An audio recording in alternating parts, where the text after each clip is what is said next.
Olá a todos, sejam bem-vindos à série Aprenda a Investir Sozinho.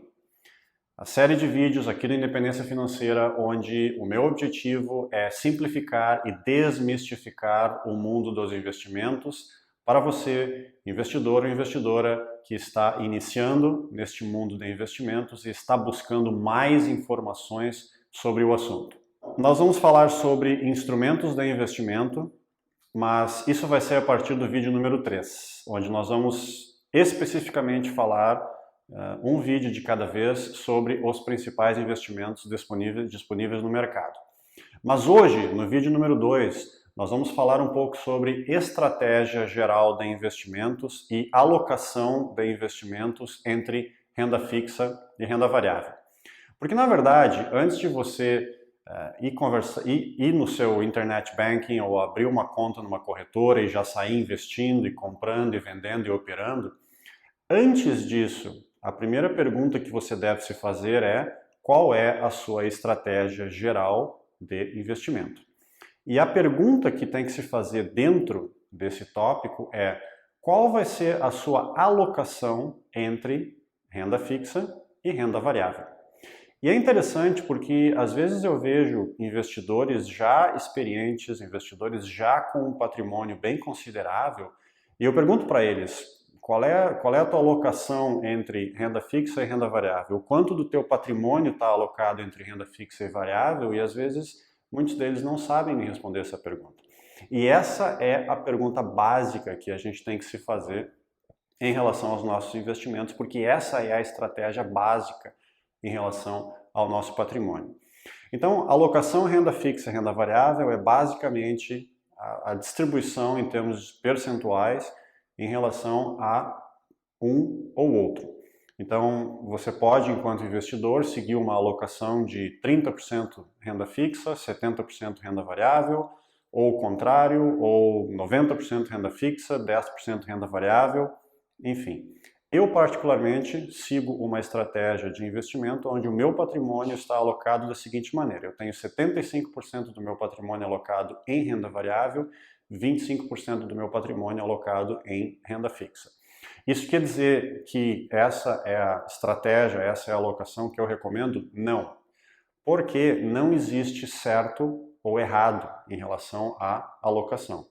O que existe é uma alocação mais adequada de acordo com a sua situação enquanto investidor ou menos adequada. Então, vamos começar a responder essa pergunta. Existem dois fatores que são fundamentais, duas variáveis que são fundamentais na tomada de decisão em relação à alocação renda fixa e renda variável. A primeira delas é o seu horizonte de tempo e a segunda delas é o seu grau de tolerância ao risco e à volatilidade, que é basicamente o seu perfil de investidor. Então vamos falar um pouco sobre o horizonte de tempo.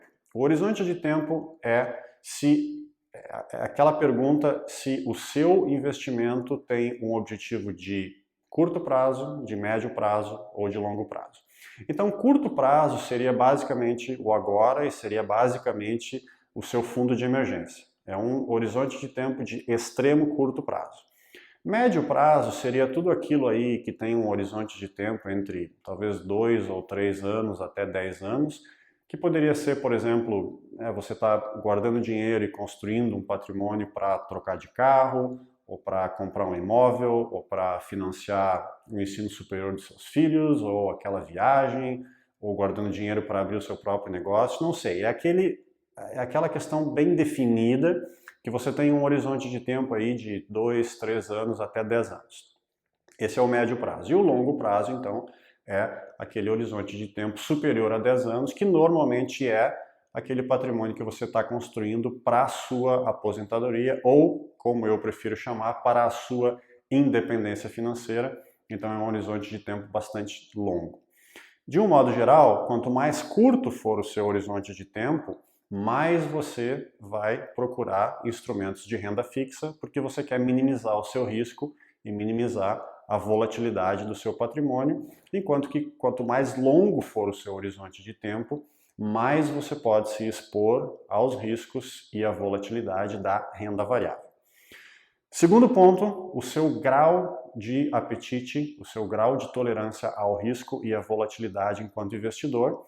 Se você tem um grau de tolerância ao risco e à volatilidade bom, você pode investir mais em renda variável. Se você não tem esse grau de tolerância ao risco e à volatilidade, você deveria ficar mais na renda fixa. Basicamente, o investimento de renda variável ele é instável ao longo do tempo.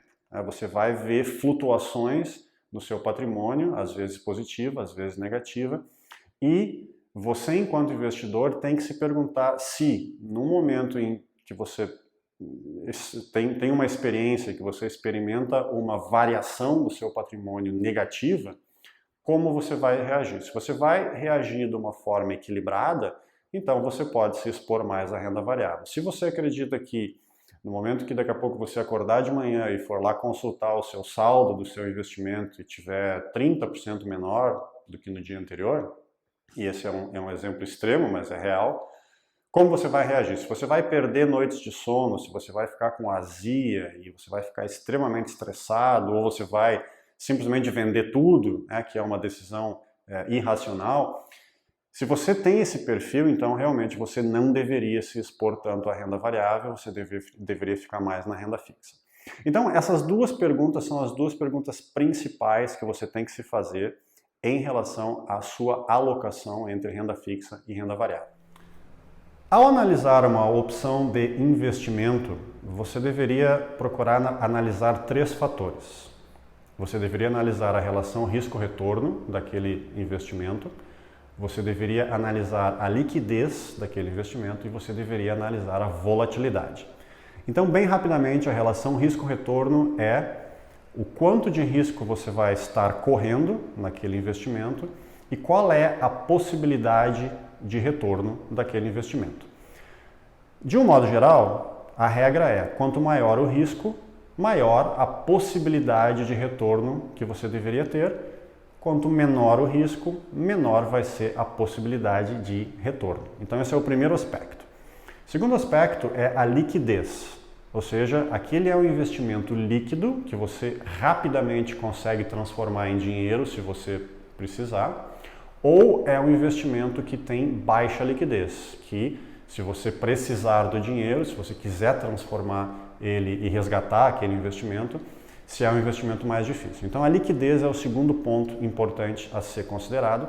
E o terceiro ponto é o que a gente acabou de comentar, a volatilidade. Aquele é um investimento que tende a ter alta volatilidade, ou seja, o saldo, o valor daquele patrimônio, daquele investimento, ele vai variar bastante ao longo do tempo, ou, e esse é um investimento de alta volatilidade, ou se aquele investimento é um investimento que tende a ser mais estável ao longo do tempo e tende a variar menos. Então isso é a volatilidade e esses são os 3 aspectos que você sempre deve considerar ao decidir entrar em um investimento.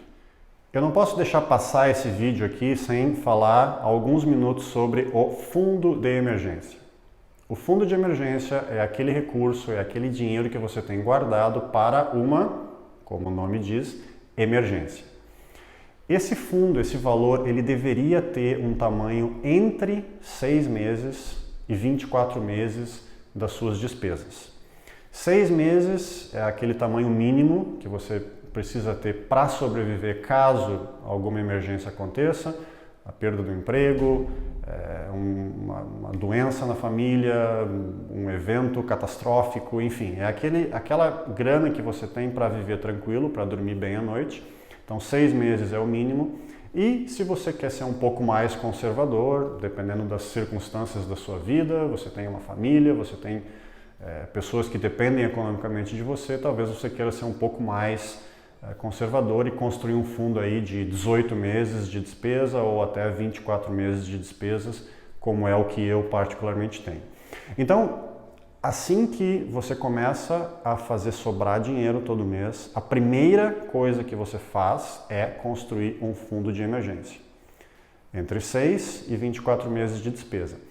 E você vai, com esse recurso, você vai ser extremamente conservador. Você vai procurar uma opção de investimento que tenha 2 características principais. A primeira delas, que seja um investimento seguro, que seja um investimento que tenha uma baixa relação risco-retorno, ou seja, baixo risco, mas também baixo retorno.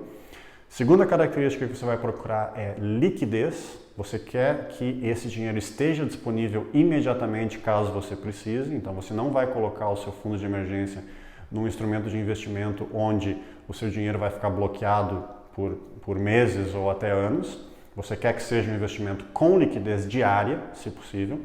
E terceiro, você quer que esse investimento tenha uma volatilidade baixa. Ou seja, você não quer que naquele momento que você precisa, né, em função de uma emergência, você não quer ir lá para acessar aquele dinheiro e ele está 30% menor porque ele variou negativamente. Então, essas são as 3 características que você vai buscar no investimento para construir o seu fundo de emergência.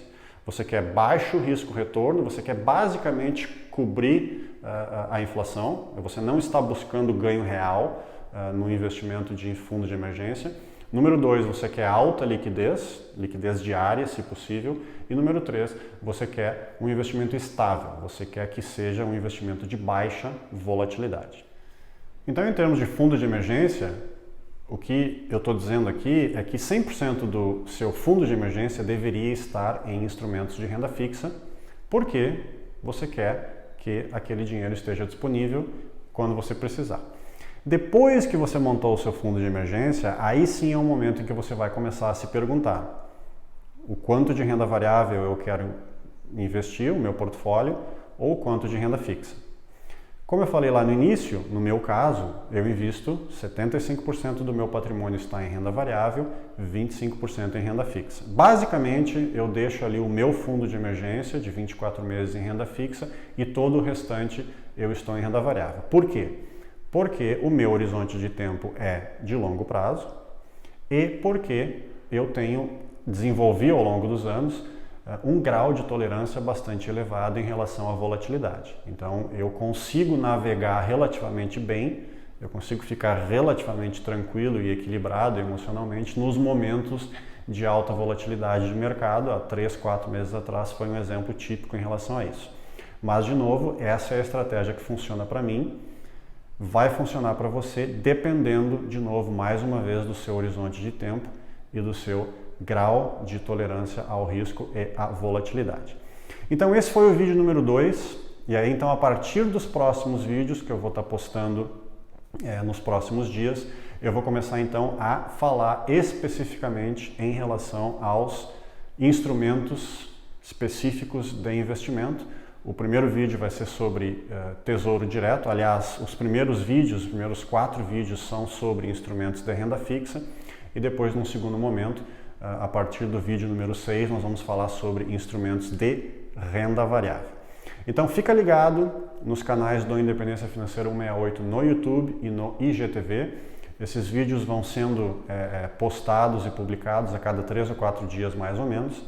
E mais uma vez, o objetivo dessa série aqui do Independência Financeira 168, Aprenda a Investir Sozinho, é desmistificar e simplificar o mercado financeiro para você, investidor ou investidora que está buscando mais informações sobre esse tema e, claro que fazendo isso de uma forma bem simples, bem resumida, com vídeos curtos e que vão direto ao ponto para, mais uma vez, trazer um conhecimento extremamente necessário para você, investidor e investidora. Fica ligado, Independência Financeira 168. E não esqueça de seguir os meus canais e indicar os meus canais para aquelas pessoas que você acha que podem se beneficiar de todo esse conteúdo, de todo esse conhecimento que eu divido aqui de forma totalmente gratuita e de forma totalmente independente. Obrigado pela audiência e até o próximo vídeo, vídeo número 3, Tesouro Direto.